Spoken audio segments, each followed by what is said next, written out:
Hello বন্ধুরা, আশা করি সবাই ভালো আছো। সুস্মিতার কাব্যকথার আরও একটি পর্বে সবাইকে স্বাগত জানাই। আজকে তোমাদের দেখাবো চলার পথের টুকরো টুকরো ছবি।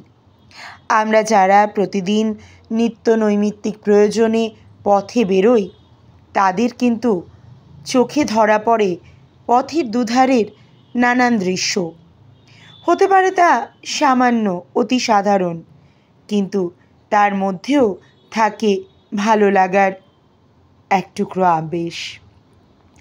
আজ আমি দাঁড়িয়েছিলাম আমার কর্মক্ষেত্রে যাবার সময়, তো গাড়ি আসতে একটু দেরি হচ্ছিল।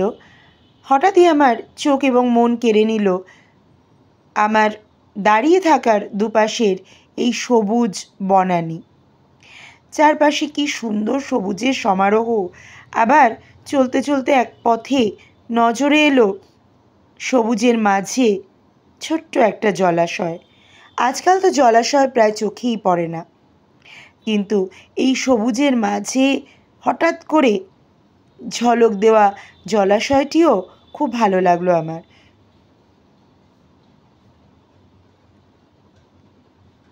গাড়ি চলছে পথে, এই যে ছোট্ট একটা বিড়াল, সে চলেছে তার নিজের পথে।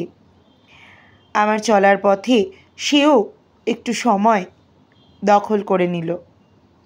রাস্তা, প্রতিদিন আমরা এই রাস্তায় চলি, হাঁটি, রাস্তায় গাড়ির মেলা।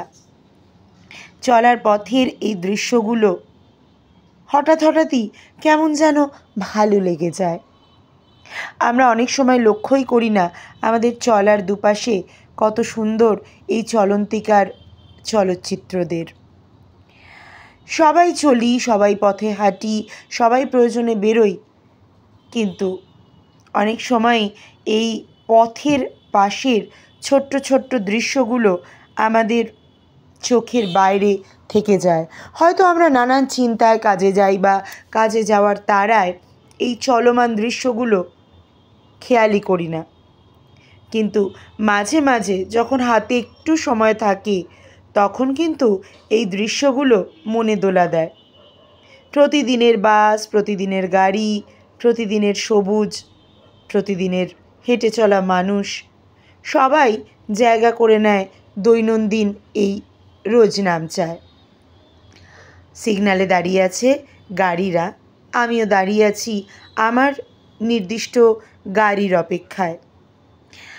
আমি জানি তোমরাও পথে চলার সময় এরকমই দৃশ্যদের সম্মুখীন হও, বিশেষ করে যখন আমরা সিগন্যালে দাঁড়াই, তখন এই দৃশ্যগুলো তো আমাদের চোখে পড়েই। আজ তোমাদের সাথে ভাগ করে নিলাম আমার চলার পথের টুকরো টুকরো এই দৃশ্যদের।